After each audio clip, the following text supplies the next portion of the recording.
सोच विचार में हरी चाहे तार तो हरी।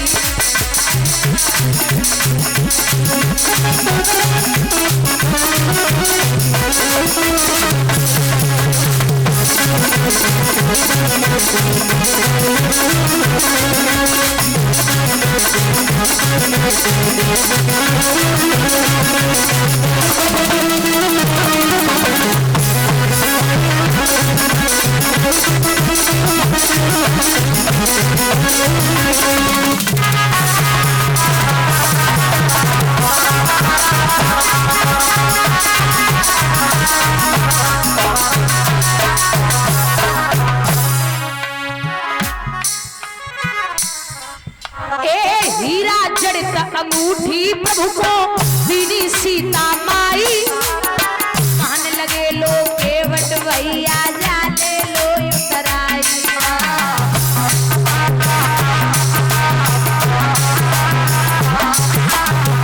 तो केवट क्या बोला, अब की बार न ले हूं, अभी नहीं लूंगा, अभी आप जा रहे हैं, अब की बार न ले हूं फिर की बार में हरी।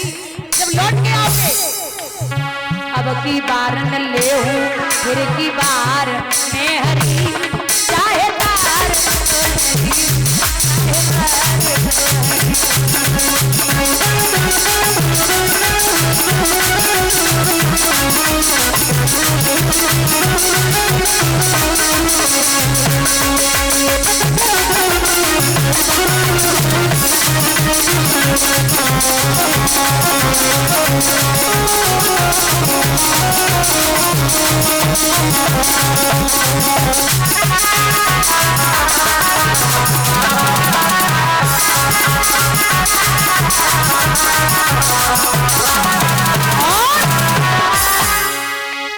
दशरथ नंदन रघुनंदन तुम्हें नाव चलैया सारे जग के पालना अरे तुम्हें पार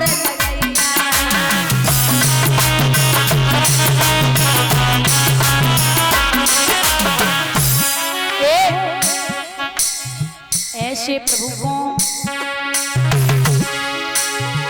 आए द्वार तुम्हारे अब की तारी ओ हरी आए द्वार तुम्हारे अब की तारी ओ हरी चाहे तार तो हरी चाहे वार तो हरी।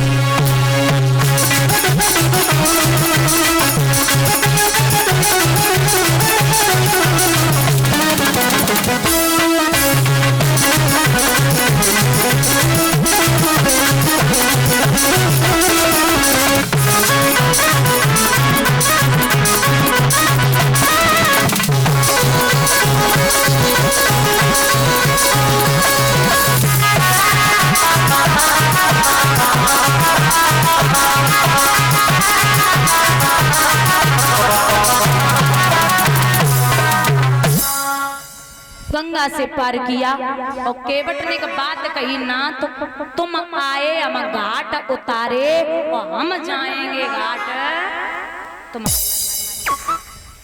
आज आप मेरे घाट पे आए हो तो मैंने आपको गंगा से पार कर दिया, कल मैं जब आपके घाट पे जाऊं तो आप मुझे भवसागर से पार कर देते। इस प्रकार से प्रभु बन के लिए गए।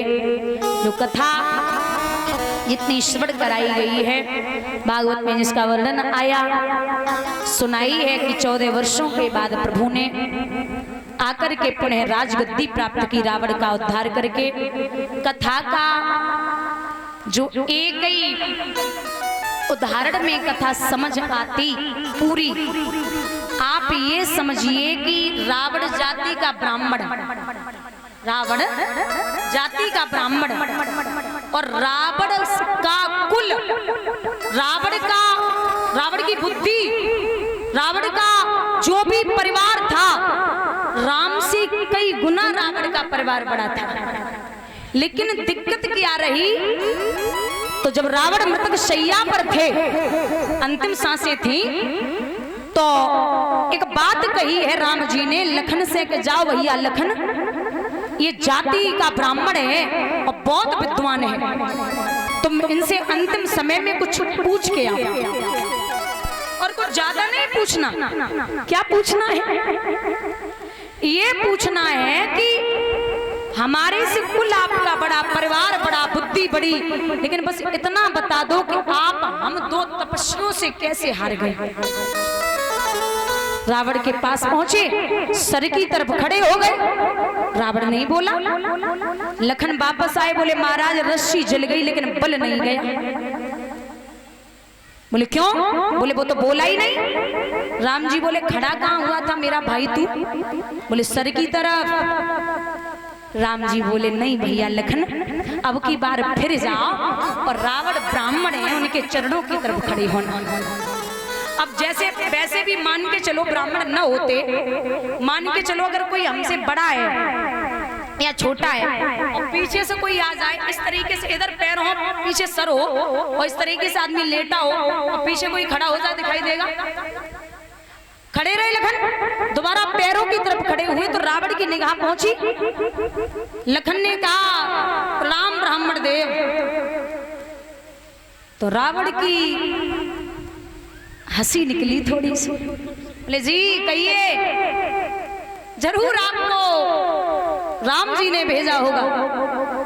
बोले हाँ भेजा है, यही समझ लो, बस इतना बता दो कि मेरा परिवार आप जितना बड़ा भी नहीं था, मैं सब कुछ इतना करने लायक भी नहीं था, तो आप इतना बताइए कि हम दो लोगों ने अकेले आपको परास्त कर दिया, क्या कारण है?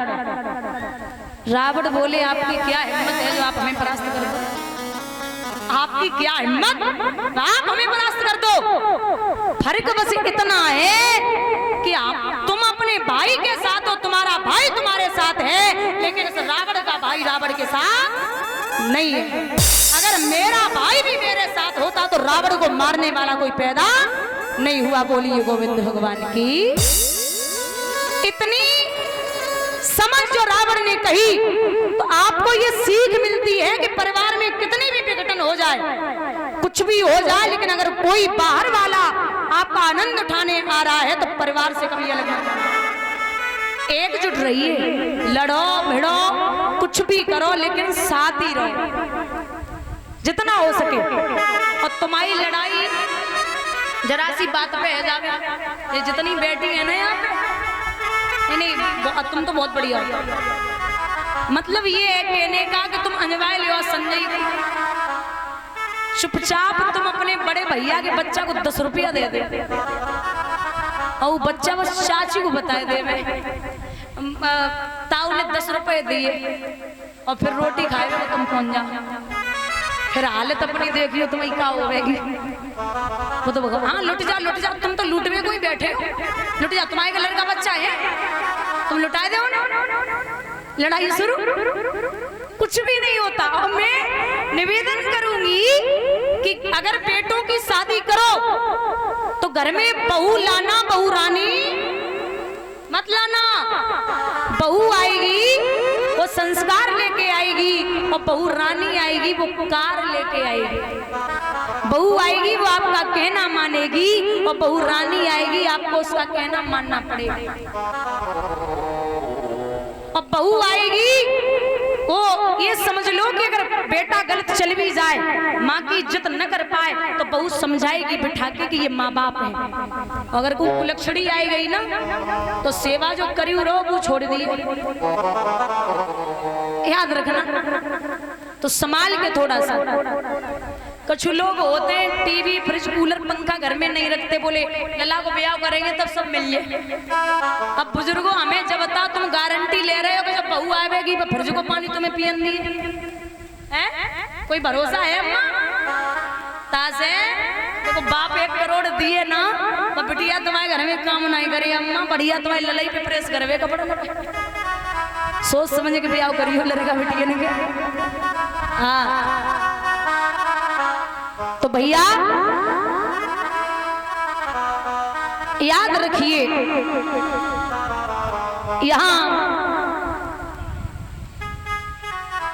इस प्रकार से रामचरितमानस की कथा श्रवण कराई गई। आइए एक छोटा सा भजन बोलते हैं, उसके बाद में बड़ी पावन चर्चा आ रही है चंद्रवंश की। ध्यान देना। हेरी मेरे जब से मरे वरतार, कभी लिखता है दादा, मेरे जब से मरे भरतार, सुहागिन में तो तब से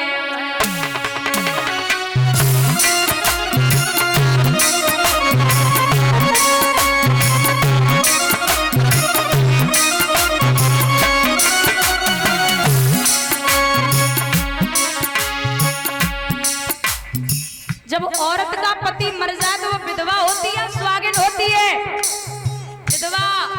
लेकिन यहाँ औरत की बात नहीं हो रही है, यहाँ कभी लिख रहा है कि मेरे जब से मरे भरतार। हमारा और आपका दोनों का पति है मन। जब तक हम मन को नहीं मार लेंगे तब तक चैन से भजन नहीं कर पाएंगे।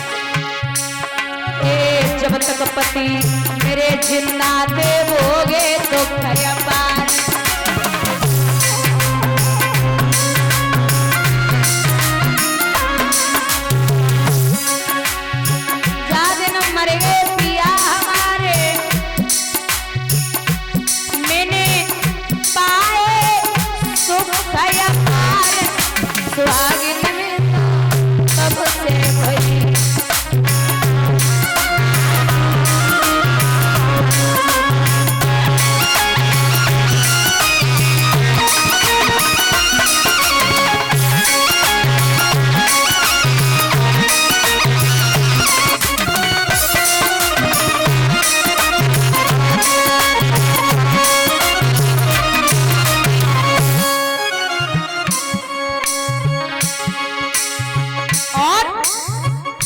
पिता जब तक जिंदा थे नाई गई ससुराल।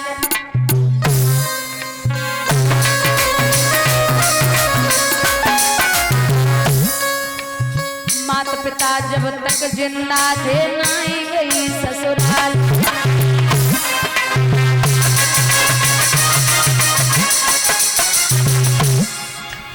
माता पिता मतलब ममता है मैया और मोह है पिता। मोर ममता ये दोनों माता पिता है।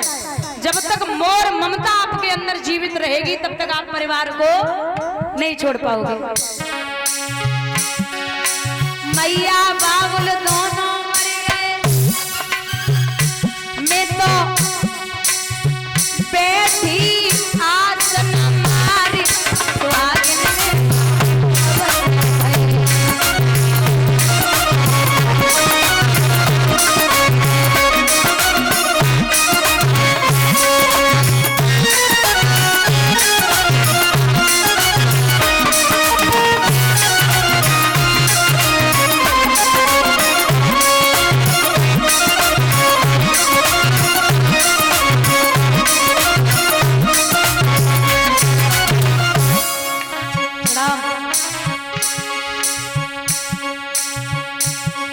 दोनों हाथ ऊपर उठा के तालियों का साथ देते हुए एक बार पीछे तक भैया।